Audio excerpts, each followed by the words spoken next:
శుక్లాంబరధరం విష్ణుం శశివర్ణం శుక్లాంబరధరం విష్ణుం శశివర్ణం చతుర్భుజం.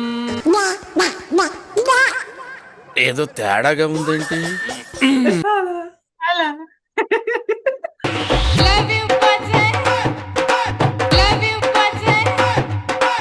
Love you మోచి. చెప్పు ఇంట్రా చెప్పు చెప్పురా ఇంట్రో. చెప్పు ఏదో ప్రొఫెషనల్ ప్రిపేర్ అయినావు కదా చెప్పరా చెప్పురా.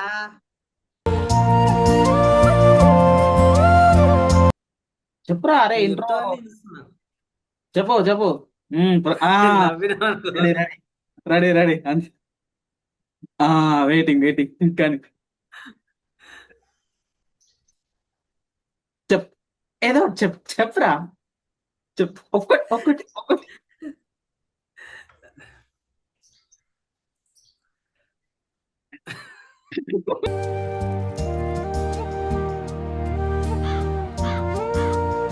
సీరియస్ చేస్తే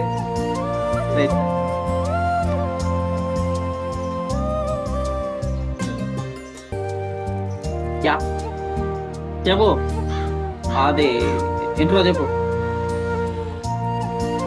నమస్తే నమస్తే అందరికి.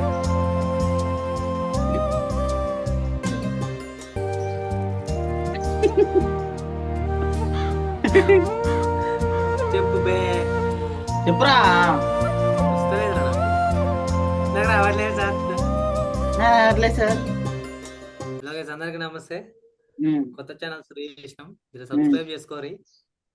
రోజుకో వీడియో మేము ముంగట ఉంచడానికి ట్రై చేస్తాం, రోజుకో వీడియో దీనికి ట్రై చేస్తాం. కొత్త కొత్త టాపిక్ల మీద మాట్లాడుకుందాం. ఫస్ట్ టైం కదా కొంచెం నర్వస్ ఉంది, తీయనికే సిగ్గు అవుతుంది. అయ్యా అవతల ఉన్నాడు బట్ట నాకేం ఇవాళ మనం ఇంతకుముందు అలాగే కొన్ని వీడియోలు చేసినాం, కాకపోతే అప్లోడ్ చేయలే ఇంకా. ఎందుకంటే ఇండియా పాకిస్తాన్ వార్ జరుగుతుంది కదా, దాని మీద ఒక వీడియో తీసి తర్వాత అప్లోడ్ చేద్దామని చెప్పేసి ఆగినాం ఇన్ని రోజులు. ఈ వీడియో తీసి ఇండియా పాకిస్తాన్ దాని గురించి మనకు తెలిసిన దాని అంతమందం మాట్లాడుకుందాము. పైన పైన మాట్లాడుకుంటూ పోదాము, లోపలకు కూడొద్దు. లోపల పోతే మనల్ని ఎక్కేస్తారు పైన పైన మాట్లాడుకుంటాం. అవతల మైక్ ఆఫ్ చేయరా, ఎలా చేసినావు రీసౌండ్ వస్తుంది అవతలకి. ప్రొఫెషనల్ ఎథిక్స్ లేవు వానికి.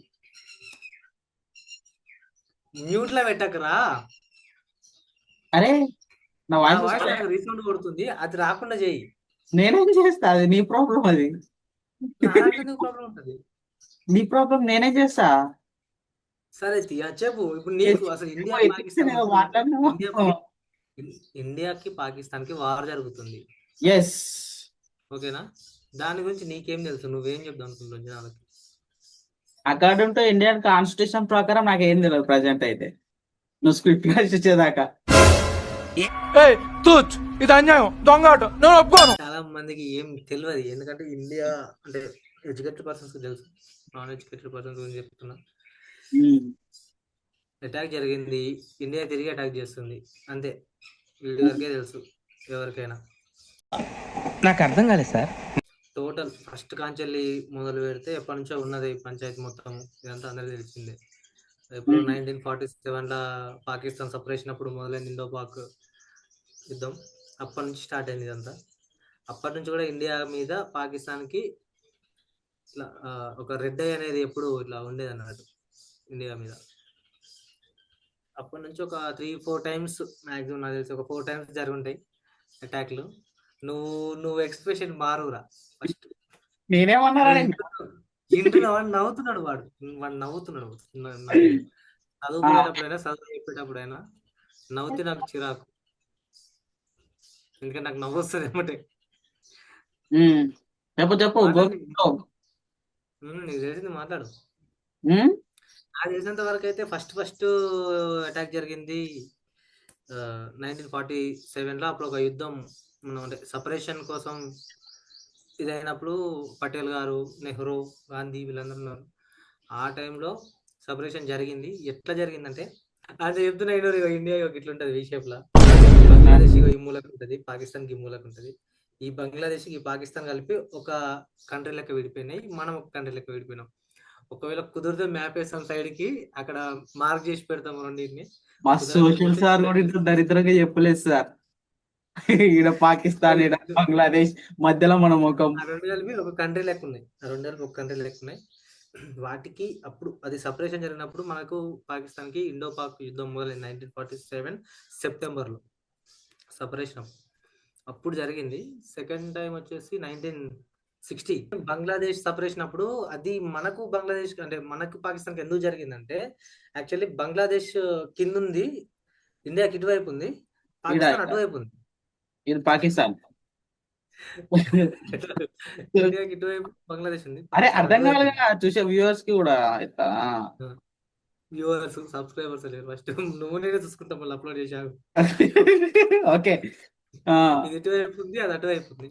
సో వీళ్ళు బంగ్లాదేశ్ వాళ్ళు కూడా మాకు సపరేషన్ ఒక కంట్రీ లాగా మేము కూడా పర్మిషన్ కావాలి అని చెప్పేసి ఇండియా హెల్ప్ తోటి సపరేట్ అయ్యారు.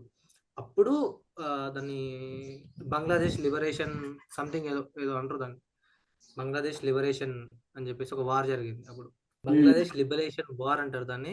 1971 లో జరిగింది. పాకిస్తాన్ దగ్గర నుంచి బంగ్లాదేశ్ వేరే కంట్రీ లాగా విడిపోవడానికి ఇండియా సపోర్ట్ చేసింది బంగ్లాదేశ్ కి. ఆ టైంలో పాకిస్తాన్ కి ఇండియాకి మధ్యలో యుద్ధం జరిగింది. అంటే మనకు తెలిసిన నాలెడ్జ్ ప్రకారం చెప్తున్నా, దాని ప్రకారం యుద్ధం జరిగింది. అక్కడ నుంచి ఇంకెక్కువ ఇదైపోయింది పాకిస్తాన్ ఇండియా మీద. అంటే పాకిస్తాన్ రెండు కలిపి వాళ్ళ ప్లాన్ ఏముందంటే, ఇటు పాకిస్తాన్ ఉంది, ఇటు పాకిస్తాన్ ఉంది, మధ్యలో ఇండియా ఉంది. సో వాళ్ళ ఐడియాలజీ ఉంటది కదా, ఒక రెండు దేశాల మధ్యనే ఒక మధ్యలో ఇండియా అనేది ఉంది. దీన్ని అటు నుంచి ఇటు నుంచి రెండు స్థాయిల నుంచి క్లోజ్ చేసుకుంటూ, ఈ హైందవత్వాన్ని, అప్పుడు హిందూ ధర్మం చాలా ఎక్కువ ఉండేది కదా ఇండియాలో అనే టైం, అప్పుడు దాన్ని క్లోజ్ చేసుకుంటూ అందరినీ ముస్లింగా మార్చొచ్చు, అది ఒక థాట్ ప్రాసెస్ లాగా ఉండేది వాళ్ళకి. కాకపోతే ఈ బంగ్లాదేశ్ సపరేట్ అయిపోవడం వల్ల, ఇండియా వాళ్ళకి హెల్ప్ చేయడం వల్ల ఇంకెక్కువ కక్ష కట్టింది పాకిస్తాన్ ఇండియా మీద. అప్పటి నుంచి మొదలేసుకుంటే 1999 లో కార్గిల్ యుద్ధం జరిపింది. ప్లాన్ వేసుకొని పకడ్బందీగా అప్పటి నుంచి మొదలేసి మన పెద్ద పెద్ద టెర్రరిస్ట్ గ్రూప్లని, నాకైతే ఒకటి తెలుసు, లష్కర్ ఏ తోయిబా అని ఒకటి తెలుసు. అది మోస్ట్ వాంటెడ్, మోస్ట్ ఫేమస్ కూడా కాబట్టి. లష్కర్ ఏ తోయిబా వంటి అట్లాంటి ఉగ్ర సంస్థలకు డబ్బులు, వాళ్ళ యామో కానీ, మన గన్స్ కి, ఆర్మీకి, ట్రూప్స్ కి, వాళ్ళ ప్రతి ఒక్క దానికి వీళ్ళ పాకిస్తాన్ దగ్గర ఉన్న సగం అని వాళ్ళకి ఇన్వెస్ట్ చేసేటోళ్ళు. అందులో ఇన్వెస్ట్ చేసి వాటన్నిటిని పెంచి పోషించి పెద్ద చేసి ఇండియా మీదకి అటాక్ లాగా పంపించి, ఇండియాని క్లోజ్ చేసేయాలని చెప్పేసి పాకిస్తాన్ ఒక ఐడియా.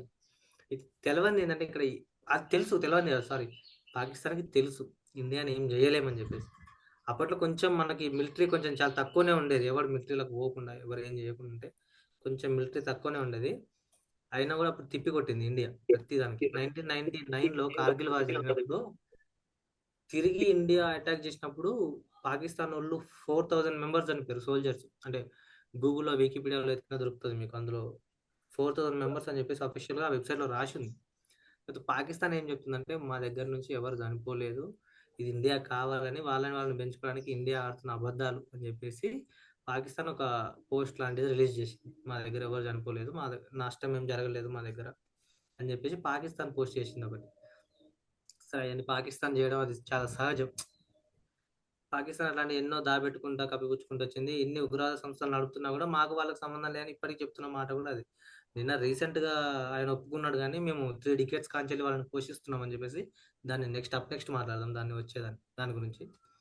దాని తర్వాత చిన్న అటాక్స్ అనేది, చిన్న కాదు, మేజర్ అటాక్స్ జరుగుతూనే ఉన్నాయి. హైదరాబాద్ లో జరిగింది, ముంబైలో జరిగింది 2011 అటాక్, సారీ పుల్వామా అటాక్ జరిగింది. ఇలా ప్రతి అటాక్ కి మన ఇండియా అనేది ప్రతిదాడి చేస్తూనే ఉంది. అంటే మాకు చేతగాక కాదు, మేము చేతులు కట్టుకొని కూర్చోలేదు, శాంతి భద్రతల నియమం ఒప్పందం ఉంది మన దగ్గర, LOC ఉంది, లైన్ ఆఫ్ కంట్రోల్ ఉంది మన దగ్గర, మనం దానికి అంటే కట్టుదిట్టంగా ఉంటాం కదా మనం. ఒకసారి అగ్రిమెంట్ చేసుకున్నాక దాన్ని దాటొద్దు అని చెప్పేసి ఇండియా ఉందన్నట్టు. ఇప్పుడు ఈ టైంలో ఏమైంది, ఇప్పుడు ఏమైంది, ఇప్పుడు మొన్న వచ్చి పాల్గామా దాడి తర్వాత ఏమైంది, వాళ్ళందరినీ చంపేసినాక 27 మెంబర్స్ చంపేసినాక ఇండియా ఊపుకునే పరిస్థితి లేదు. ఇండియా అప్పుడు నరేంద్ర మోడీ ఆ టైంకి వేరే కంట్రీలో ఉన్నాడు. అటాక్ జరిగిన ఎమ్మటే ఇండియాకి వచ్చారు నరేంద్ర మోడీ. అటాక్ జరిగి వాళ్ళకు ఎమ్మటే ఈ ప్లానింగ్ ఉంటది కదా, ఎమ్మటే తెలుసుకుంటారు కదా ప్రతి ఒక్కరిని, వాళ్ళు ఎట్లా ఎంటర్ అయ్యారు, ఇండియాలోకి ఎట్లా ఎంటర్ అయ్యారు, ఎవరెవరు హెల్ప్ చేశారు అన్ని కనుక్కొని ఎతికే పని మీద ఉన్నారు. సో ఇది పాకిస్తాన్ అని చెప్పి వాళ్ళకి తెలుసు, మనకి తెలుసు, ప్రపంచం మొత్తానికి తెలుసు. కానీ పాకిస్తాన్ మాత్రం మేము కాదు, మాకు సంబంధం లేదు, ఎవరో చేసారు అని చెప్పేసి చెప్తారు. మొన్న ఇది నీకు మ్యాటర్ తెలుసా, వాళ్ళు ఈ లష్కరే తోయిబా అది ఉంది కదా, వాళ్ళ హెడ్ వాళ్ళ వాళ్ళ అఫీషియల్ వాళ్ళ దగ్గర నుంచి ఒక లెటర్ ఒక పోస్ట్ వచ్చింది. ఏంటంటే ఈ దాడికి మేమే సంబంధం అని చెప్పేసి ఒక పోస్ట్ వేసారు వాళ్ళు ఆ రోజు. 3 days ఆ పోస్ట్ అట్నే ఉంది. 3 days తర్వాత మొన్న రైట్, మొన్న ఏం పోస్ట్ చేసారంటే, ఆ దాడికి మాకు సంబంధం లేదు, అది చేసింది మేం కాదు, ఇండియానే కావాలని చేయించుకొని రాజకీయ కుట్ర పన్నుతూ ఇండియానే చేయించుకొని మా ఏదైతే వాళ్ళ సాఫ్ట్వేర్ సిస్టమ్ ఉంటుంది కదా వాళ్ళకు కూడా, దాన్ని హ్యాక్ చేసి మా దాంట్లో నుంచి ఇండియానే పోస్ట్ చేసింది. అది ఆ దాడికి మేమే కారణం అని చెప్పేసి మా దాన్ని హ్యాక్ చేసి సిస్టమ్ ని పోస్ట్ చేసిర్రు ఇండియా వాళ్ళే అని చెప్పేసి వాళ్ళు మళ్ళీ పోస్ట్ చేసారు సెకండ్ టైం. అప్పటికి నదులన్నీ ఆపేసినాం మనం, వీసాలన్నీ రద్దు చేసింది గవర్నమెంట్, పోను ఇంకా చాలా స్ట్రిక్ట్ డిసిజన్లు తీసుకుంటుంది గవర్నమెంట్ కంపల్సరీ అయితే మాత్రం. దీని గురించి మాట్లాడుకుంటే ప్రస్తుతం మనం పాకిస్తాన్ గురించి మాట్లాడుకుందాం కొద్దిసేపు. పాకిస్తాన్ పరిస్థితులు ఎట్లుంటాయి ఏందని చెప్పేసి ఒకసారి బాలాడు పోయొచ్చింది పాకిస్తాన్కి, మాట్లాడుతాడు వాడు పాకిస్తాన్. చెప్పు నువ్వు పాకిస్తాన్ పోయినప్పుడు పరిస్థితి ఎట్లుంది చెప్పు. పాకిస్తాన్ పోయినప్పుడా? పాకిస్తాన్ అంటే చాలా టెరిఫిక్, చాలా భయంకరం. అసలు రోడ్డు మీద ఒక ఇండియన్ నడవాలన్నా ఇట్లా వచ్చి చంపేస్తారు, పీకలు కోసేస్తారు అనేటట్టు ఉండదు బేసిక్ గా పాకిస్తాన్ లో. ఉండే ప్రజలందరూ నార్మల్ మనలానే ఉంటారు, కొంతమంది తీటగాళ్ళు మాత్రమే ఇట్లా చేస్తా ఉంటారు. పాకిస్తాన్ లో ఉండే పరిస్థితి ఎలా ఉండేదంటే, అంటే ఈ అమౌంట్ ఏదైతే ఉగ్రవాద సంస్థకి వాళ్ళన్నిటిని నడిపేయడానికి ఉండే అమౌంట్ ని ఇటు జనాల మీద ఖర్చు చేసి ఉంటే ఇప్పుడు వాళ్ళకి ఆ పేదరికం ఉండకపోయేది, ఫుడ్ సరిగ్గా ఉండేది, వాటర్ సరిగ్గా ఉండేటివి, రిజర్వాయర్లు కట్టుకునేటోళ్ళు, కరెంట్ ప్రాపర్గా ఉండేది, రోడ్లు సరిగ్గా ఉండేవి. ఇప్పుడు అంటే మనకు బయట నుంచి మనకు పాకిస్తాన్ గురించి చాలా పెద్దగా తెలియదు, ఎందుకంటే ఎవరు టూరిస్టులు కూడా వెళ్ళరు, ట్రావెలింగ్ కూడా ఎక్కువ చేయరు అంటే ఆ ప్లేసెస్కి. పాకిస్తాన్కి వెళ్తే పాకిస్తాన్ గవర్నమెంట్ మీద పాకిస్తాన్ వాళ్ళే తిరగబడే సిచ్యువేషన్ ఉంది. ఇక రాను రాను అది ఇంకో బంగ్లాదేశ్, ఇంకో ఆఫ్ఘనిస్తాన్ లాగా తయారవుతుంది పాకిస్తాన్. మనం అటాక్ చేసి మనం దాన్ని కూల్చాల్సిన పని లేదు, అదే కూలిపోతుంది ఆటోమేటిక్గా. అదొక మేము ఉంటుంది చూసిన, దీన్ని ఏ సమాఖ్యవాదులు కానీ ఎలాంటి వాళ్ళు కానీ దీన్ని ఆపాల్సిన అవసరం లేదు, ఎందుకంటే ఇదే మధ్యలో వరకు ఆగిపోతుందని. అట్లా మనం ఏం చేయనక్కర్లేదు, జస్ట్ మనల్ని వాళ్ళు వచ్చి అటాక్ చేయడానికి వచ్చినప్పుడు మనం ఆపుకుంటే సరిపోతుంది. ఆటోమేటిక్ వాళ్ళ జనాలు వాళ్ళని కొట్టి తరిమేస్తారు, అది పక్క. అది మాత్రం ఇప్పుడు ఈ అటాక్ జరిగిన తర్వాత వాళ్ళ ఆర్మీ చీఫ్ అనుకుంటా మేబీ, ఆయన ఒక స్కై వ్యూ అనుకుంటా ఛానల్ పేరు ఏదో స్కై వ్యూ అనుకుంటా, అక్కడికి వాళ్ళకి ఇంటర్వ్యూ ఇస్తుంటే ఇట్లా అటాక్ జరిగింది మరి ఇది అంటున్నారు, మీరు ఉగ్రవాదాన్ని ప్రోత్సహిస్తున్నారు అది అని చెప్పేసి అడిగింది యాంకర్ క్వశ్చన్. ఆయన ఏం సమాధానం ఇచ్చిందంటే, లాస్ట్ 3 decades నుంచి ఈ ఉగ్రవాదాన్ని మేమే పెంచి చేస్తున్నాము, అదొక తప్పు పని, మా దగ్గర తప్పు పని అని అన్నాడు. కాకపోతే వాళ్ళు కావాలని చేస్తున్నారు, ఇంకా చేస్తామని కూడా అన్నాడు ఆయన. ఇంకా చేస్తూనే ఉంటాము అని చెప్పేసి అన్నాడు. దాన్ని యునైటెడ్ స్టేట్స్ ని ఎదుర్కోవడానికి మేము దీన్ని తయారు చేసినాము అని చెప్పేసి ఆయన అన్నాడు. కాకపోతే వాస్తవానికి యునైటెడ్ స్టేట్స్ కోసం కాదు, అది తయారు చేసింది ఇండియా కోసం. మనం సినిమాలు చాలా వరకు తీసుకొని ఇప్పుడు మన మూవీస్ లో కూడా చూపించారు కదా, అవి ఇవి అన్ని. ప్రతి ఒక్క అటాక్ గురించి ఒక డీటెయిల్ డాక్యుమెంటరీ ఉంటుంది, యూట్యూబ్ లో ఉంటుంది, వికీపీడియాలో ఉంటుంది, ఏ వెబ్సైట్లో వెళ్ళినా దొరుకుతుంది మనకి. వాళ్ళ గవర్నమెంట్ వాళ్ళు ఎట్లా పోర్ట్రే చేసుకుంటారంటే న్యూస్ ఛానళ్ళలో, వాళ్ళు అటాక్ చేయకపోయినా కూడా ఇండియానే ఒక తప్పుడు పోస్ట్ పెట్టి ఇండియానే వాళ్ళ మీద అటాక్ చేయించుకొని, మన ప్రజల మీద మనమే అటాక్ చేయించుకొని మనం పాకిస్తాన్ మీద ఆ తప్పును దోస్తున్నట్టు వాళ్ళు అక్కడ పబ్లిష్ చేసుకుంటున్నారు పాకిస్తానీలు. వాళ్ళు అక్కడ అట్లా పబ్లిష్ చేసుకున్నారు. కాకపోతే అక్కడ ఉన్న ప్రజలకు కూడా తెలుసు అది చేసింది పాకిస్తానే అని చెప్పేసి. మొన్న ఆయన సింధు వాటర్ని ఆపేశారు. ఆ సింధు వాటర్ గురించి ఒక వీడియో చేసి పెడతాను సపరేట్, అది చాలా పెద్ద వీడియో అవుతుంది. అది ఒక అగ్రిమెంట్, అది 1965 ఆ టైంలోనే జరిగిన ఒక అగ్రిమెంట్. సింధు వాటర్ గురించి ఒక శాంతి భద్రతల ఒప్పందంలో జరిగిన ఒక వాటర్ అగ్రిమెంట్, అది కూడా ఇందిరాగాంధీ వాళ్ళు ఉన్నప్పుడు. దాని నుంచి ఒక వీడియో చేద్దాం స్పెషల్గా. ఈ సింధు వాటర్ ఆపేసిన తర్వాత పాకిస్తాన్ 80% సింధు వాటర్ మీద ఆధారపడి ఉంటుంది. ఆ వచ్చే మనకు ఆ సింధు నదిలో వాటర్ కూడా 20% మనది, 80% పాకిస్తాన్ ఇది. ఆ వాటర్ వాడుకోవడానికి మనం చేసుకున్న అగ్రిమెంట్ ప్రకారం ఒక 5-6 నదులు కలిసి, ఐదు నదులు కలిసి ఒక నదిలాగా మారుతాయి. సింధు నదిలాగా పంజాబ్ మీదకి వెళ్ళి వెళ్తూ ఉంటుంది. సో ఆ నదిని ఆపేసారు. ఆపేసినప్పుడు అక్కడ ఉండే ఒక ఆఫీసర్ ఏమన్నాడంటే, సింధు నది మాది, అది మాదే ఎప్పటికీ, అందులో వాటర్ వారకపోతే ఒకవేళ భారతీయుల రక్తం బారుతుంది అని చెప్పేసి. అంటే వీళ్ళు ఇంత కామెడీ చేస్తున్నారంటే భారతీయుల రక్తం మారుతుంది అని చెప్పేసి. అంటే ఇక్కడ అందరూ గాలిలో కూర్చుంటారు. వాళ్ళు డైరెక్ట్ వచ్చి అటాక్ చేయడానికి దమ్ము లేకనే వీళ్ళందరినీ దొంగతనంగా పంపించి అటాకులు చేస్తున్నారు. వాళ్ళు వార్నింగ్లు ఇస్తున్నారు, సింధు నదిలో భారతీయుల రక్తం మారుతుంది అని చెప్పేసి. చెప్పు, నీ రక్తంగా ఉంటుంది అలా? నీ రక్తంగా ఉంటుంది అలా? వాళ్ళకు అర్థం కాలేదు ఏంటంటే, మనం ఒక డైలాగ్ ఉంటుంది చూసిన, రక్తం భారతాయి అని చెప్పేసి అన్నాక మన రామ్ గోపాల్ వర్మ రక్త చరిత్ర ఇస్తున్నా, మీకు రక్తపాతం కావాలరా, మీకు నేను ఇస్తా, రక్త చరిత్ర సృష్టిస్తా అంటాడు చూసినావా? అది చేస్తాడు మోడీ కూర్చొని. पाकिस्तान के पास भी न्यूक्लियर है तो हमारे पास क्या है भाई? ये दिवाली के लिए रखा है क्या? అబ్బని గుర్తుకు తెస్తా నిప్పుటి స్నానమని నీకు చేస్తా కన్నని ఎరగవేస్తా ఊరుకు ఊరుకు ఓరగరం. ఒక చిన్న మీమ్ ఆ రోజు నీకు ఒకటి షేర్ చేసిన చూసినావా? నీకు చెప్పిన, ఒకవేళ వాటర్ వదలకపోతే సింధు నది మొత్తము బ్లడ్ తోటి నిండిపోతుంది అని ఒక పోస్ట్ పెట్టారు ట్విట్టర్ లో. వీళ్ళు ఏం పెట్టారంటే ఒక కామెంట్, అందులో ఎపిక్ కామెంట్ ఏంటంటే, why all Pakistanis and periods ఒక కామెంట్ రిప్లై ఇచ్చిండు. సేవేజ్ రిప్లై, అది రిప్లై ఆఫ్ ద డెకేడ్. అది అంటే క్రేజీ రిప్లై. అది మొత్తం రక్తం బారిపోతే ఎందుకు, మీరు మీ పాకిస్తాన్ మొత్తం మీ సిరీస్ లో ఉందా, మొత్తం నిండిపోతుందా అని చెప్పేసి రక్తంతో. క్రేజీ రిప్లై ఇచ్చిండు. చూద్దాం ఇట్లా ఎటు వెళ్తుందో. అటాక్ అయితే జరుగుతుంది. రీసెంట్ గా అనుకుంటా ఒక 2,000 మంది Pakistan officers, army soldiers officers resign చేసిర్రు అని చెప్పేసి ఒక లీక్, వాళ్ళ రిజిగ్నేషన్ లెటర్ ఒకటి బయటకు వెళ్ళింది. అది లీక్ అయింది ప్రస్తుతానికైతే. వాళ్ళు రిజైన్ చేసిర్రు భయపడి, యుద్ధానికి భయపడి. అంటే యుద్ధం చేస్తారేమో అని భయపడే మీరు రిజైన్ చేస్తున్నారు. మీ సోల్జర్స్, పాకిస్తాన్ సోల్జర్స్ యుద్ధం చేస్తారని భయపడి రిజైన్ చేస్తున్నారు. అట్లాంటిది ఇండియాని నామరూపాలు లేకుండా చేస్తామని చెప్పేసి పాకిస్తాన్ వార్నింగ్ ఇస్తున్నారు ఇండియాని. అబ్బని గుర్తుకు తెస్తా నిప్పుటి స్నానమని నీకు చేస్తా. డీర్ తోటి భలేగా మాట్లాడుతుంది. అయినా వాళ్ళ కాన్ఫిడెన్స్ మెచ్చుకోవాలి. చూద్దాం, పాకిస్తాన్ ఇండియా వార్ అయితే జరుగుతుంది అనుకుంటున్నాను నేను. ఆల్రెడీ స్టార్ట్ చేసింది war India. May first week లో స్టార్ట్ అవుతుంది అంటాడు అనుకుంటా కదా, అదే ప్లాన్ చేస్తున్నారు. అంటే మ్యాన్ టు మ్యాన్ ఆర్మీ అట్లా స్టార్ట్ అవుతాయి. ఆర్మీ, నేవీ, మన ఇప్పుడు త్రిదళాలు ఉన్నాయి కదా, ఎయిర్ ఫోర్స్, ఆర్మీ, నేవీ ఉంటాయి. వీళ్ళ దగ్గర నుంచి జరుగుతుంది ఆర్మైడ్, దీనికి సంబంధించిన మొత్తం జరుగుతుంది. అంటే మ్యాన్ టు మ్యాన్ జరుగుతుంది. మ్యాన్ టు మ్యాన్ కాకుండా మనం వాళ్ళ మీద ఎట్లా యుద్ధం చేయొచ్చు? ఇప్పుడు సింధు నదిని ఆపేసినాం, అది కూడా ఒక కౌంటర్ అటాకే. ఇప్పుడు సింధు నది లేకపోతే ఎంత? ఇప్పుడు సింధు నది ఆపేసినందుకు గిలగిల కొట్టుకుంటారు పాకిస్తాన్ వాళ్ళు. పాకి నా కొడుకులు అంటారు వాళ్ళని, పాకీజా అంటారు. పాకీజా అని చెప్పేసి అంటాము. గిలగిల కొట్టుకుంటారు సింధు నది ఆపినందుకే.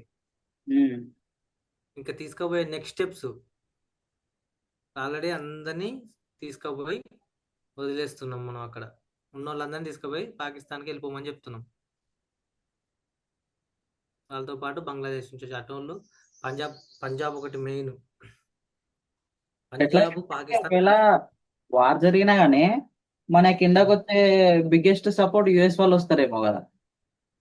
వస్తారు, మనకే ఉంటది. చైనాది మేబీ ఛాన్సెస్ పాకిస్తాన్. కాకపోతే చైనా కొడుకులు డేంజర్ ఉంటారు. పాకిస్తాన్ అంటే చైనా మొత్తం పాకిస్తాన్.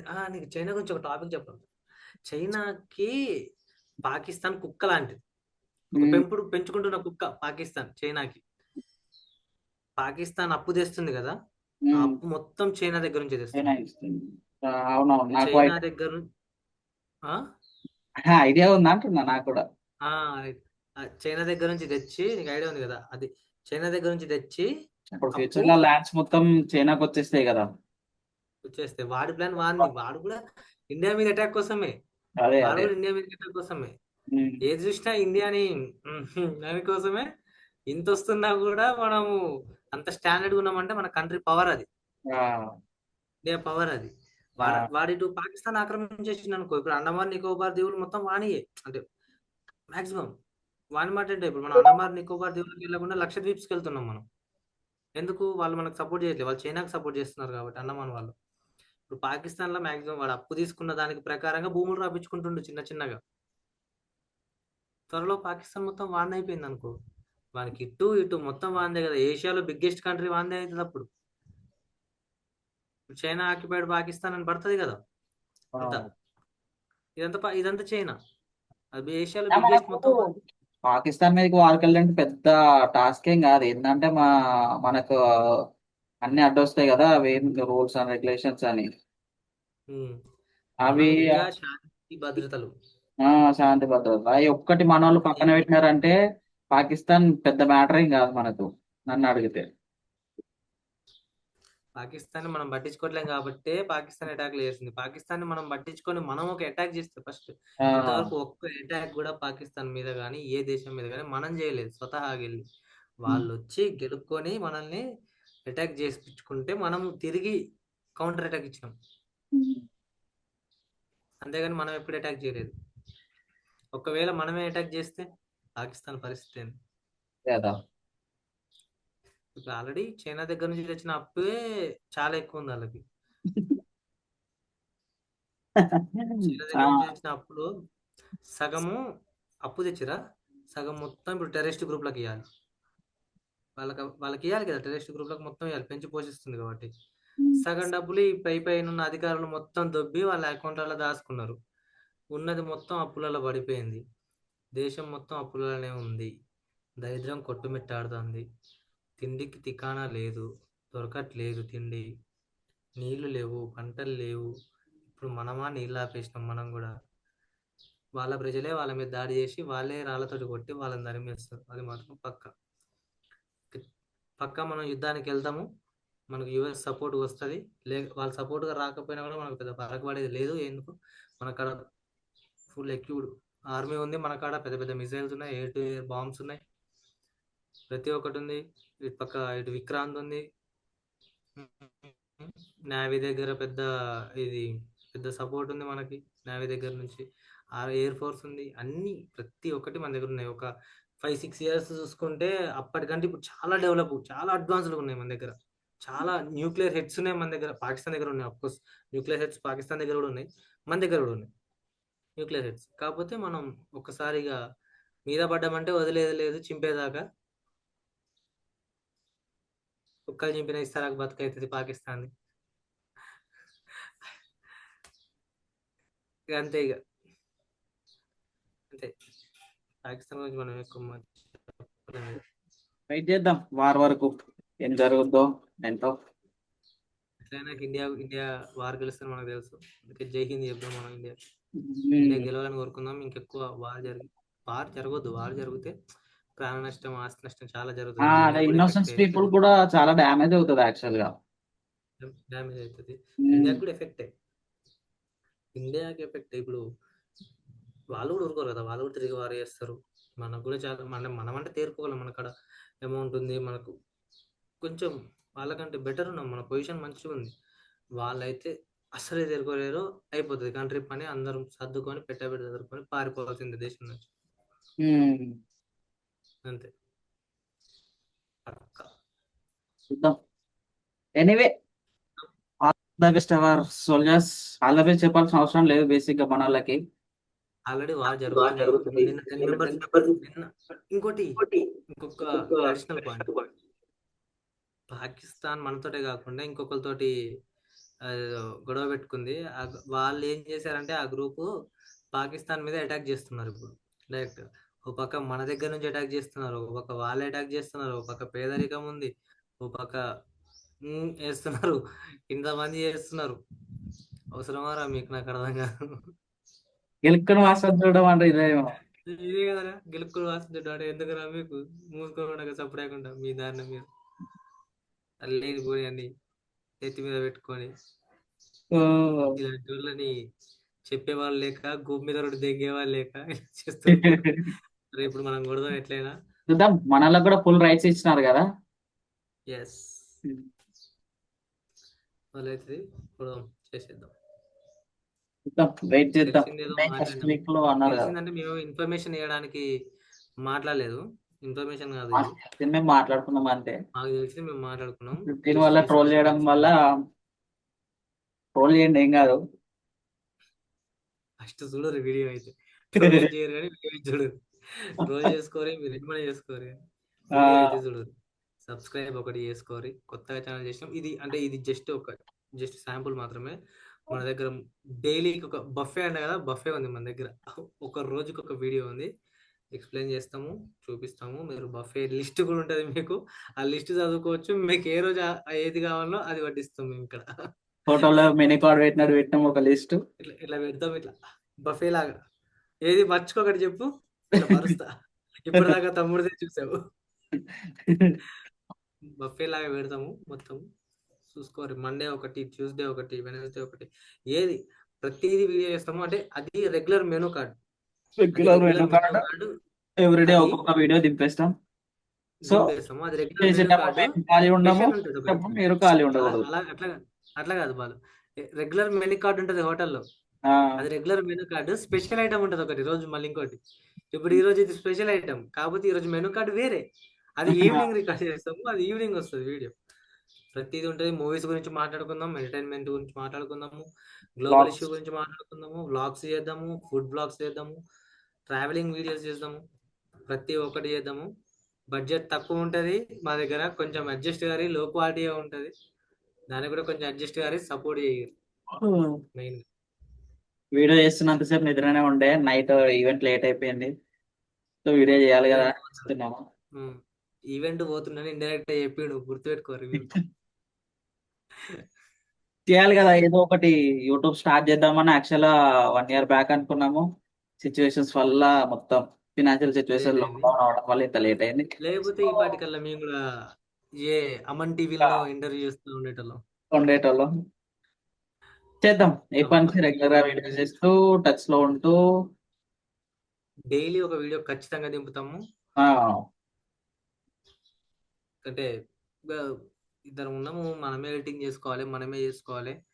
కొంచెం డిలే అయితే, ఒక నైట్ కొంచెం లేట్ అయినా కూడా నో ఇష్యూ, కాకపోతే వీడియో అయితే వస్తుంది. అది ఏ టైం అయినా సరే వీడియో అయితే వస్తుంది. ప్రతిరోజు వీడియో వస్తుంది. మండే, వీడియో ఎక్కడికి ట్యూస్డే ఎండ్ చేసేసుకుంటే చూద్దాం. Anyway, all the best for our soldiers. All the best, congratulations చెప్పుడే డైరెక్ట్. అంతే, ఏదో ఫార్మాలిటీ చెప్పాలి కదా. నార్మాలిటీకి. సో మనలో కూడా ఫుల్ ఫ్రీడమ్ వచ్చేసింది. చూద్దాం. సో ఎండింగ్ ఏదైనా ఉండాలి కదా ఈ వీడియో కింద ఫ్రెండ్స్, ఆయన చెప్తారా? అంటే పండుగాడు ఎవడు కొడితే దిమ్మదిరి మైండ్ బ్లాక్ అవుతుందో ఆడే పండుగాడు. రమణ గాడు, నల్ల బాలు నల్ల తాచి లెక్క నాకే కనిపిస్తాడు. రమణ గాడు, ఎడిటింగ్ తీసే రమణ గాడు. థ్యాంక్ యూ గురుజీ నా పేరు పెట్టుకున్నందుకు. మహేష్ బాబు గారికి గురుజీ గారికి థ్యాంక్ యూ నా పేరు అందులో పెట్టినందుకు. శ్రవణ్ గాడు అది ఎట్లా మీకట రమణ గాడు అని పడ్డది అందులో సినిమాలో. ఓకే, ఈ వీడియో ఇక్కడ క్లోజ్ చేసేసుకుందాం. సాయంత్రం మళ్ళీ ఇంకో వీడియోతో మళ్ళీ వద్దాం. Thank you for watching. Please discuss చేసుకుందాం. Subscribe, subscribe, like, share and subscribe.